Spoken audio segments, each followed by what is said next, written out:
love how you related this to people outside of medicine. And that brings me to this topic of how have your social lives changed now that you're in medical school? For me, it changed a lot. I want to hear you guys'. So I'm older. Most of my friends are not in school and are in their careers. And honestly, I don't think that's a bad thing. It keeps me grounded, and they're available for me and they're supportive of me. It was something that I had to adjust to coming to school.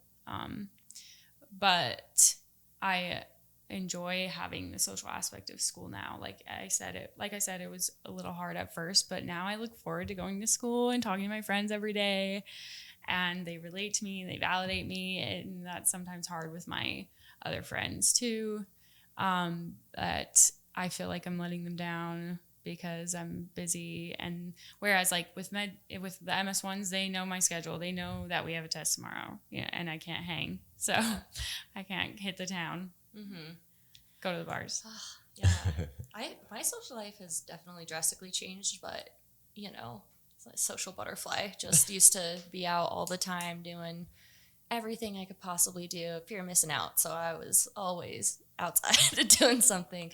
But yeah, but I think that was probably because, I lacked a little structure in my life to an extent. I had a job I really liked, but I knew that this was not where I wanted to end up. This is not my end goal. My end goal is to become a physician and get into med school. And now that I'm here in medical school and I'm finally have attained like this lifelong dream, now I'm so focused and absorbed by it, and I'm so happy to be here that it's like I don't miss, going to these parties or to the bars, or I don't miss those things anymore. I'm really grateful for the times that I was able to do that, but now my experiences tend to be different, right? Like I get to do stuff like this, or I get to go to a brewery and catch up with my cohort, or I get to go to Oktoberfest for a beer and a beautiful day in the mountains, but I'm not like partying, and I don't feel like my life is aimless because I haven't reached my goals yet, so like social life has changed, and also the lens that I'm looking through, I'm like, okay, now I'm more aware of what matters. I always had that in my visual field, but I feel like now it's like, okay, these people I'm going to know for 4 years. I'm going to make these connections that are going to last a lifetime. These professors are going to change my life for the better. I will always have my friends outside of school that they'll be along, for the ride with me for as long as they'll have me, but I'm not super concerned with, just the stuff that you did when you were younger. And I think that's okay. It's just a different part, like a phase of life, Yeah. But what about you guys? That's what I need to know. Honestly, for me, I guess my social life changed when I came to med school, just because it's not somewhere I was from. Right, I didn't grow up here. I didn't have like an established roots here. I had to establish those roots. Mm-hmm. Honestly, one of the best things that happened was this dude got in. I'll stop. No, I'm being. No, really I know serious. you are. I know you are. Really serious. I'll be joking, but I'm serious. Y'all got to get that. Yeah. No, You guys have been friends for a while, right? Yeah, I met them. It's a funny story. Like we had just moved into this neighborhood, and I was in sixth. I was just going into sixth grade, and Wow. I was riding my bike around, and I was like, and I saw. So he has 3 other brothers, and they were all outside playing basketball, and I love basketball, so I was riding my bike, and I was like, I want to go over there and play with them, and his older brother looked at me. I think he could tell. He was like, "Oh, this guy wants to play." He's like, "Hey, do you want to come play with us?" I was like, "Yeah, let's do this." Yeah. So ever since then, it's been like our families are close. It's like a brotherhood at this point. So yeah, for me, it changed in 2 ways. One, when I came here, midst of COVID, it was like, how do I establish this social life? And also, there was a lot of pressure from the school, from not the school, but my classmates, of this like COVID shaming. Of Yeah. Like this idea, what happened? This idea that you good? This idea that if you can't go out and do things, because like COVID. Yeah, it wasn't socially accepted. And everyone had a different idea of what was acceptable. And I can't imagine that, especially being in medical school. Right. Yeah. It's definitely. And there's like this holy complex with a lot, like from what I experienced, like a lot of students had like this holy complex of being like, oh, you can't do this. You can't, like they would go out of their way to be like, no, you can't do this. Like, it's like, okay, you're going to, whatever. I could go for days about that. But for one, it changed that way. For two, he came and that I established more of a like-minded person like me. Like we're very much, we have same interests. We like the same stuff. That's how it works out. So like it changed that dynamic because after he came, now there's like, I can't just go out by myself type stuff, you know? So when he came, it just kind of changed the game. My social life ever since then has gotten completely in a 180 direction. So I think it just highlights the importance of having people that are like you around you. Agreed. Like-minded people who enjoy the same things, the same music, you know, the same social circle. So that is so important. If you don't share those things with someone, it's kind of hard to find common ground. Yeah. You know. And it's easy to lose yourself in a place like medicine where it forces you to fit a mold, you know. Man, I love everything y'all just talked on. I can't even. Sorry, my headphones just unplugged. So I lost you for a second, but you're lost back. me for a second, but I'm back. What was the last thing you just said? Nah, my fault. She's like, wait. Yeah. Oh no, just kind of touching on, you know, it's hard to connect with people sometimes if you don't have anything in common, right? And I don't think that at all about anyone in my class, but the more you have in common with someone, the more excited you are to engage with them, right? Yes. Like I remember meeting you and I was like, he dances. And I was like, I like the music he listens to. Like he's cool. Like, I like him. Yeah. And then I saw you guys out at the same bars I go to. I was like, this is cool. Like I love seeing that we have these things in common. We can share more than medicine, you know? Yeah, she was thinking that I'm him. So, but regardless, so what's interesting is what you just talked about, I think sums up what you asked me earlier and how I could have responded. You asked me like how, you know, what were my difficulties being in my class and being who I am in the midst of my class in that demographic. I think what you just said sums up how hard, if you can imagine that, or if you've been through that, how hard it was. Besides looking different, acting different and all that stuff, it was, I would try to find things to connect with other people. He's laughing because he knows what I mean. Like, and I wasn't able to find that a lot of times. It was very rare. You know what I mean? And I think what's really interesting is, I can tell that all my life and in my whole academic career, in my academia, I have wanted, but I've also like had to integrate myself into a different culture, right? White culture, to be specific. Yeah, assimilate in a way. Yeah. Exactly. If I wanted to be successful, right? So it involves code switching and whatnot. Yep. My peers, however, that's growing up, not just like in medical school, but didn't have to do that. So they didn't. Most did not. And I can tell that difference was there because I can see where they're coming from. Even though I don't resonate with certain mannerisms, like, oh, they would laugh about this, like that's their sense of humor. Like, okay, that's cool, I'll laugh too, but it's not that funny. Right. You know, no, to each their own. Like, but like it didn't resonate with me, right? Yeah. And I'd have to pick apart things that I feel like I have like a slight degree of connection to, and I'm like, okay, that brings me a little bit of joy and whatnot. So it was really tough. And I think one statement I'd like to make about that whole aspect, that dynamic, is the threat to authentic diversity, right? Is so for example, like code switching, right? That pressure that they're. But before you continue, define code switching for people that don't know what that is. Yeah, no, absolutely. So I'm multitasking. Is that thing connected? Yeah, it's connected. I'm holding it just so it doesn't. You can't hear it? Can you hear? I can hear it. It's in and out. But regardless, code switching is basically it's in the realm of communication, right? And it's when someone who speaks multiple languages or from a different culture than the one that they're interacting with, like the major culture, the majority culture, and they're from the minority, and their mannerisms, their characteristics, their lingo, ultimately their lexicon is different than the person that they're interacting with.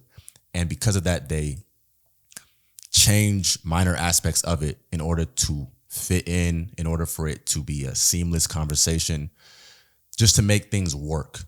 That's what code switching is. You can take that and use different verbiage, but that's essentially we're talking about the same thing. And make that person feel comfortable with you. Yeah. Oh. Mm-hmm. Bang. Hey, go ahead, Hailey. Go ahead. Yeah, go ahead. So thank you. So that's code switching, right? So for those that have to code switch, a statement I would like to make is, and for y'all to really, internalize, is the expectation / pressure to code switch has the potential to threaten authentic diversity, right? If we're able to truly accept, have that widely open mind like our people, our guests from episode 1 have, that can accept so many different things with an open mind and not think that it has to be this way and because this is the best way or this is, you know what I mean? Just because you're the majority or the minority, like that can help to accept authentic diversity, right? But things like, I guess I'll just use code switching again, can like that pressure to do it rather than accept what comes with their differences and how they're in their lingo and their lexicon and their culture.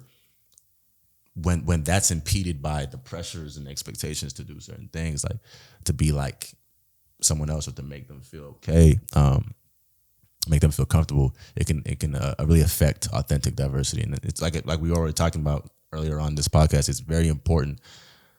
It's very important for diversity and community and whatnot, for everybody's well-being. You know what I mean? So, absolutely, yeah, man. Is there a direction you wanted to take it after here? So I had a question for you guys, and this just has to do with your journey to medical school. So where you are now, it's kind of like, I guess, full circle from the first question I asked y'all. In regards to like how you became your present self, right?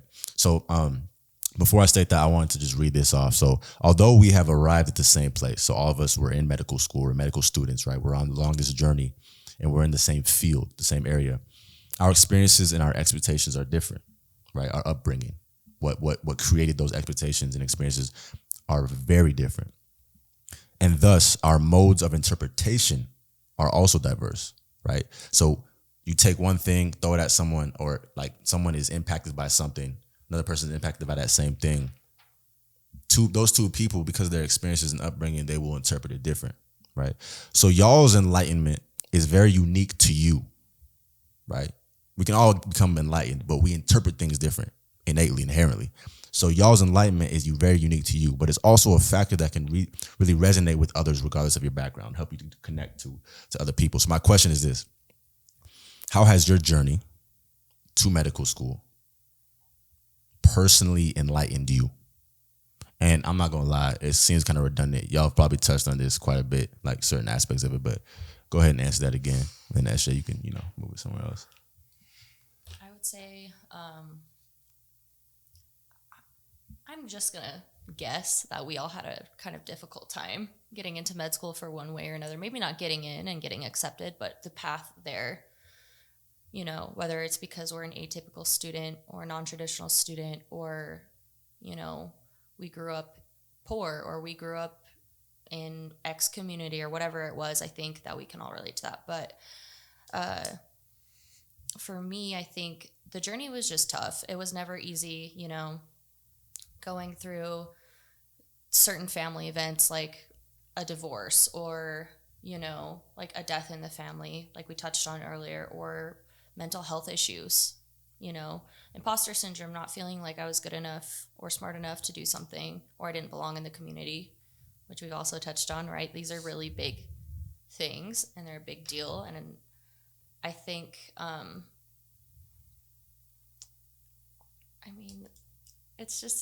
it's crazy because it took so long for me. I took like 4 gap years, and a lot of people don't do that, unless they were I was a paramedic for 10 years, or I was a nurse for 15 years, and I decided I want to become a doctor. But for me, I always knew I wanted to be a med student, but I couldn't get there. And I faced all these struggles, and it was like financial, it was mental health, it was family problems, and I had to circumnavigate all of these things and push myself through all of it to get here, you know. And so I think, yeah. Does that answer your question? No, absolutely. What you said, you touched on resilience and overcoming obstacles. That is one of the biggest criteria that I think goes into being a successful medical student. If you don't have those internally, innately, you will not succeed in medical school, because medical school will test your bounds of resilience, and it will test your bounds of how willing or how able you are to overcome these difficult obstacles. Because as you guys have experienced already, maybe you have experienced as well, it is difficult. And it's not just because it's like the material that you're learning is hard to digest. It's the fact that there's so much coming at you. It's like they always use this this analogy of you're trying to drink from a fire hydrant, right? And it's really actually very, very accurate, because there was so much information that has to do with medicine, so much that we're expected to know. And it comes at you so quickly. You're expected to know everything in terms of book knowledge in 2 years. So that's a lot of stuff. You really have to have resilience and the ability to overcome obstacles to really be a successful med student. And I think you came in at the best time, because you established that. And you also obviously have the humility, the compassion, the work ethic that goes into that as well. So, yeah. Hailey, how has your journey to medical school enlightened you?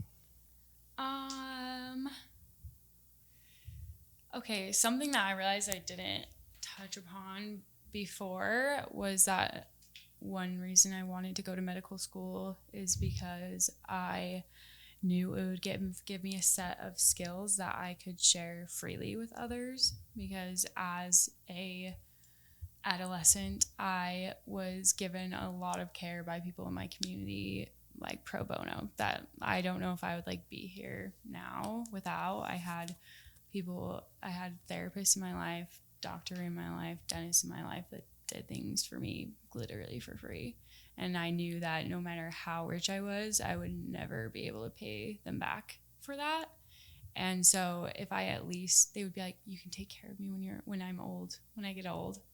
And so I wanted to have some sort of capacity like that, and a skill that no matter, even if I was poor when I was older, I could at least share my medical skills with people around me. And then, yeah, it was hard. I grew up and I had to take care of myself. I know that, Nate, you were saying that this podcast is kind of geared towards pre-meds to help them feel like they can relate and get here. And in the middle of my college years, I had to drop out and go to a rehabilitation center.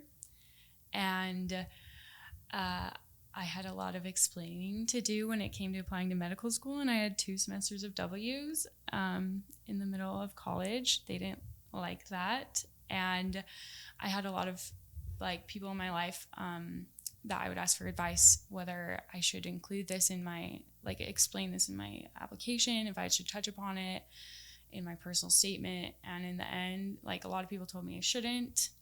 And in the end, I did. I explained it in my personal statement, and I didn't get in the first time. And I had people saying, maybe you should change it. And I didn't, because I thought those were important to how I was going to serve people. And also, if the school I went to didn't care about that, then maybe I shouldn't want to go there, even if that meant I would never go to medical school.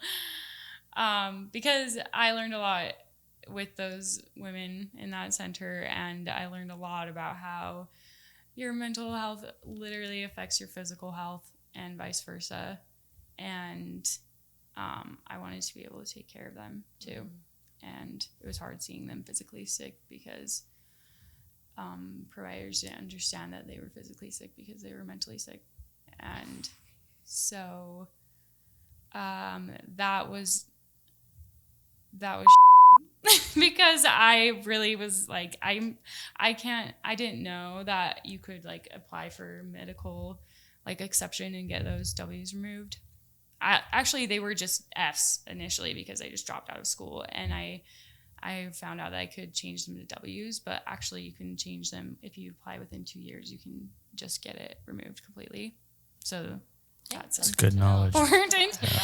Yeah. So I didn't get in. I was like, I can't do anything to change that. I'm not gonna I can't take more classes. I don't know. I can't do anything to change these W's that happened, and I don't know. I guess that was just hard to accept, and I guess I had to just learn humility. I don't know how that made me enlightened. No, I think that's that is so relatable. I think like that is such a life-changing experience, and you, like you said, you came to so many realizations.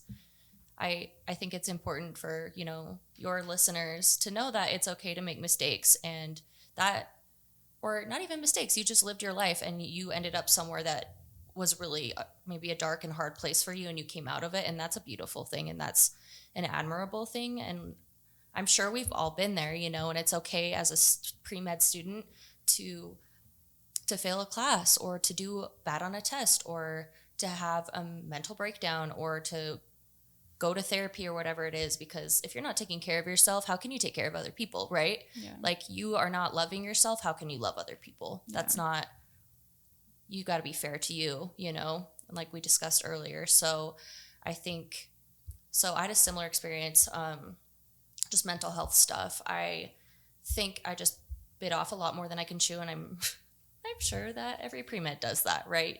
I was sleeping like 4 or 5 hours a night, and my physical health was a reflection of my mental health. I started getting night terrors and lockjaw and crushing anxiety and depression, suicidal thoughts, and I was like, why am I subjecting myself to these things when my end goal is to be a doctor and take care of other people. I can't even take care of myself. Yeah. You know, I'm not even doing a good job at that. I need to reassess what I'm doing here. And if that means taking less classes and taking longer time to get where I'm headed, that is fine, right? Like, it's, you know, it's that cliche saying is like, it's about the journey, not the destination. But truly, you know, if you're going to take time to do something right and be good to yourself and love yourself, that is going to give you a way better outcome than rushing through it, trying to check all the boxes, trying to be a robot. And then, no, you gotta love yourself. I think that's so important. I think that's really cool that you like, that's amazing that you overcame all of that, and now you're here. You know, you have so much insight to give to people, and especially people who deal with mental health or whatever it is. I worked in addiction medicine, and having that insight of what a struggle that is, and nobody can ever know the demons you're fighting besides yourself. You know, it's just like, just take care of yourself. Even if you're pre-med, even if everything's hard, just, I can't even. One more of those. First of all, I really appreciate you guys sharing that. That's very, very relatable. And I think a lot of people can glean a lot of stuff from that. And I think that really just goes back to the resilience, the hard work, the work ethic, the humility, like you talked about. All very important things. And I think all of us have a certain aspect of that, all with unique stories. And I'm so glad that you kept that in your motivation towards medicine, because that defines you and that's who you are. So like, yeah, I think that's amazing. Yeah, absolutely. That's a I'm gonna give you a verbal round of applause. I said verbal, but no, seriously, because that, like you said, truly speaks to the epitome of resilience. You were, I wouldn't say pressured, like you were given advice to change it. You know, you probably thought about changing it because you didn't get in. Like you probably thought, was the reason I didn't get in the first time because I had this in here, you know what I'm saying? But you stuck to it, and that transparency, I know for a fact that transparency, when you become a physician, the wonderful physician that you're going to become, your patients are going to love you for that. You know what I mean? And that's just, hey man, it's a blessing, man. We're blessed.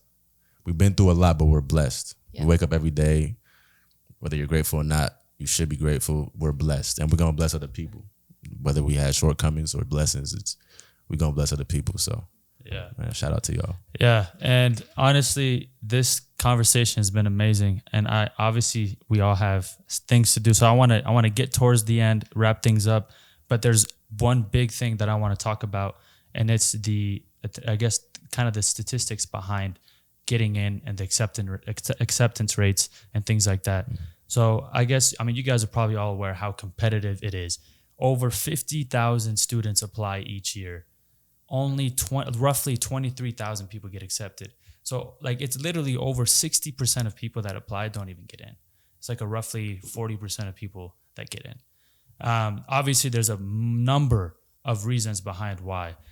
Like we talked about, checkbox things that you have to do, volunteering, research, clinical experience, all that while in college, while balancing life, while trying to it's a lot to do, and it's a lot to kind of check off. But I think that essentially is the reason why, in my opinion, you guys can chime in on this.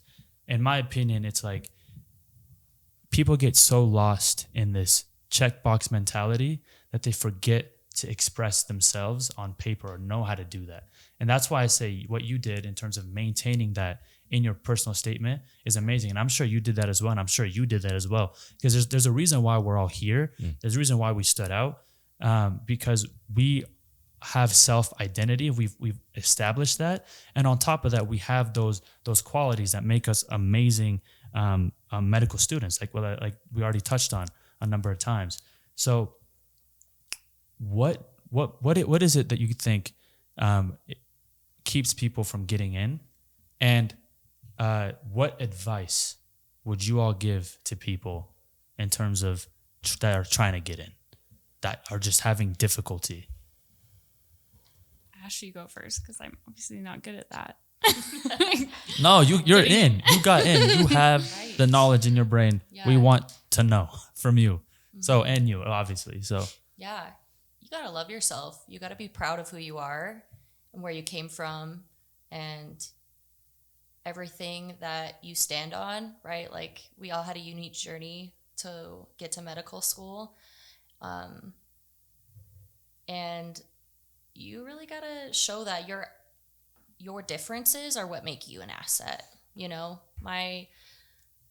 I like a queer Japanese American woman. I have a very different background than like Nate or Sajad or Hailey, right? Like I'm different. I will never know what your life is like, but I know you bring something different and valuable to our medical community. And as I know, like my experiences do. And I think it's important to reflect when you're building your application, reflect on what are those things that set you apart, whether it is, I was a dance teacher and I knew how to bring people together and share love through creativity and foster connections, or whether it was, I was a teaching assistant and I helped people feel confident in their ability to learn and take tests or gain knowledge, like whatever it is that you do, or I was in the Army and it taught me this, right? So like whatever it is that really is meaningful to you and is a large component of who you are, then you should talk about that, because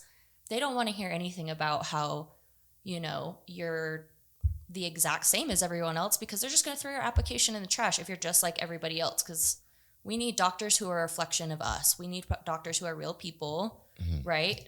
Like I want to see one day a primary care provider who is going to support me for being like a bisexual woman, right? Like, and make me feel okay about my decisions in my life and validate me. And so, and I'm sure as like a Black man or like as a Middle Eastern man or right, like whatever it is, I'm sure you want to some degree your provider, your caretaker, this person in this position of immense trust, that like you've put so much trust into this person, you want them to be able to some extent, reflect and understand you on a deeper level, right? Mm-hmm. So, like, show the school who you are and what makes you an asset, because it's not going to be the same as everyone else, and that's okay. That's my 2 cents. Perfect. I like that too. I think my advice along the same lines would be, when you are trying to check those boxes, just do what you're passionate about, even if it has nothing to do with medicine. Because at the very least, you're going to, even if you decide you don't go into medicine or you don't get in, at the very least, you will have gained something, and you will have grown, and you will have learned, and you can reflect on that experience. Kind of like you were saying with research. Like, if you're not sure that you want to be an orthopedic surgeon, like, you don't want to just do orthopedic surgery research just so you can check that box, because if you change your mind, like, you're not going to gain a lot from that. And the same with your volunteering experiences, etc., and your teaching experiences, because if you're not passionate about it, you're not going to pursue it in a meaningful way, and you're not going to be able to reflect and talk about it in a meaningful way. And like, my almost all my volunteering was in like local community gardens and gardening. And I am so passionate about it. I could talk about it forever. And that obviously affects health, even though it doesn't seem like it directly. So I'm not saying that's what got me in. I don't know.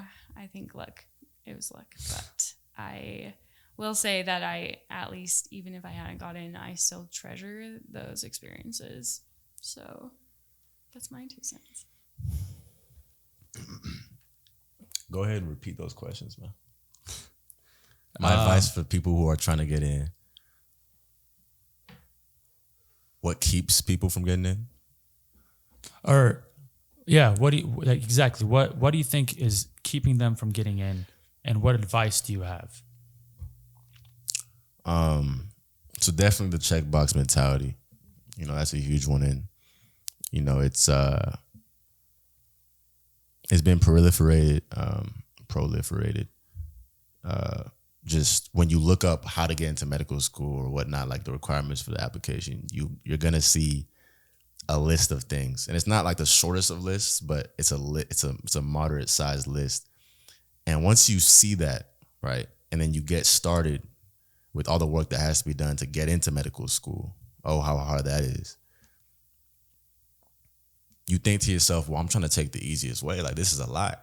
Like, your life is gonna immediately drastically start to change, your social life, what you can do, all your hobbies and whatnot, the fun you have, because you have to sacrifice that time for the time that you need to use to get into medical school and, you know, fulfill that list. So the checkbox mentality is definitely a huge impediment that keeps people from getting into medical school. Like I said before, there's requirements to be met. Don't meet them, go past them. And by going past those requirements, specifically in your extracurriculars, you're going to be able to learn more about yourself within those extracurricular activities that you do, whether they're indirectly or directly related to clinical work.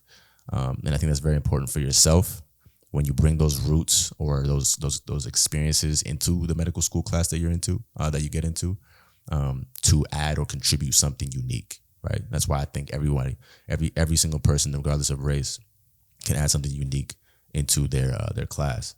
So that's the biggest thing. I guess I also state the personal statement as well, right? Is and shout out to Hailey once again. Go ahead and do that one, Clem.